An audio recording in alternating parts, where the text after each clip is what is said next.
আর এবার এক বেপরোয়া কন্ডাক্টরের কথা বলি। বিশেষভাবে সক্ষম এক পড়ুয়াকে বেধড়ক মারধর, শুধু তাই নয়, বাস থেকে একেবারে নামিয়ে দেওয়া হলো, টাকা নিয়ে মারধর।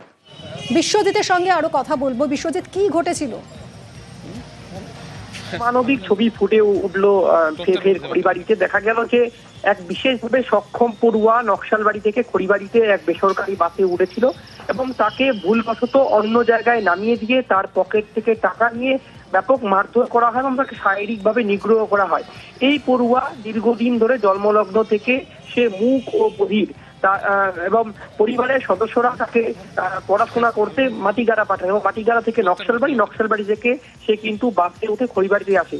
সেভাবেই কিন্তু যখন আসছিল সেই সময় এক কন্ট্রাক্টর তাকে কিন্তু ব্যাপকভাবে মারধর করে এবং তাকে শারীরিকভাবে নিগ্রহ করে।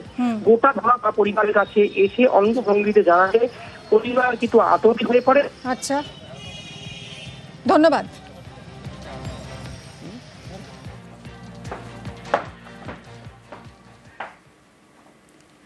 আজ মাসির বাড়ি থেকে ফিরছেন জগন্নাথ। উল্টো রথে জয় জগন্নাথ দীঘায়।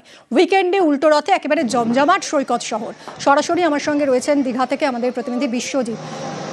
বিশ্বজিৎ, আজ ঠিক কি রীতিনীতি রয়েছে? কখন এই উল্টো রথের যাত্রা শুরু হবে? কি হচ্ছে এখন, কি চলছে রীতি?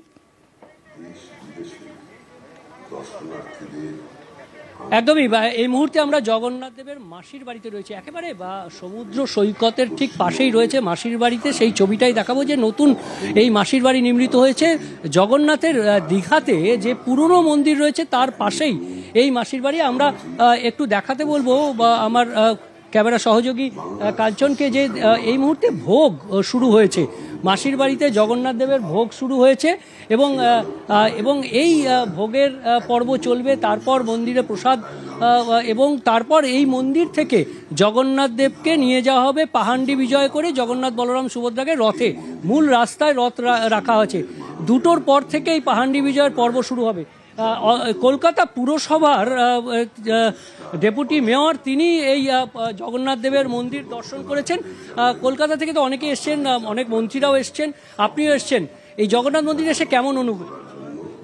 একটা অসাধারণ অনুভূতি, এবং জগৎ মহাপ্রভু আমাদের ঘরে আছেন এই অনুভূতিটা বেশি করে হচ্ছে, যে একটা অসাধারণ ঐতিহ্য সংস্কৃতিটাকে মিলিয়ে একটা স্থাপত্য কীর্তি যা আমাদেরকে মোহিত করে দেয়। যে কোনো সময় দর্শন করলেই মন্দিরের স্থাপত্য কীর্তি, ঐতিহ্য, সংস্কৃতি সব মিলিয়ে এত সুন্দর তার নির্মাণ শৈলী যা আকর্ষণ করে, এবং তার মধ্যে দেবতার বিরাজমান, সব মিলিয়ে একটা অসাধারণ অনুভূতি সৃষ্টি হচ্ছে।